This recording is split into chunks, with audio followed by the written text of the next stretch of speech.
ভাগ্য ভালো হলে একসময় একটা অর্ধেক ভালো আমও পেতাম। মরিচ হলুদ থাকতো না, তরকারি শুধু লবণ দিয়ে রান্না করে খেতাম।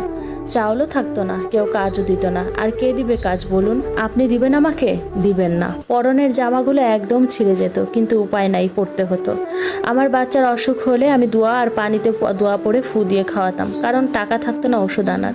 আমার ছেলের বয়স বাড়তে লাগলো, কিন্তু স্কুলে দিতে পারি নাই, ঘরেই পড়াই, কারণ স্কুলের খরচ কে দিবে? আর কাগজপত্রও লাগবে। আমাদের নিয়তি যে কত নিষ্ঠুর বলে বোঝাতে পারবো না। তারপরেও আলহামদুলিল্লাহ। আল্লাহকে সবসময় বলছি, আল্লাহ আমার এরকম জীবনযাপন থেকে একটু মুক্তি দাও, না হলে আমার সন্তানের মৃত্যু দাও। আমি জানি না আপনারা কখনো আপনাদের সন্তানের মৃত্যু চেয়েছেন কিনা, কিন্তু আমি চাই। আমার বাচ্চাটা এখনও ছোট, আমি তাকে দুইটা খেতেও দিতে পারি না। সময় চলে যায় তার আপন গতিতে। 2019 সাল ঢুকলো। হঠাৎ মাঝরাতে একটা অচেনা নাম্বার থেকে কল আসলো। কল দিল আমার সাবেক বর। তার নাকি টিবি রোগ আর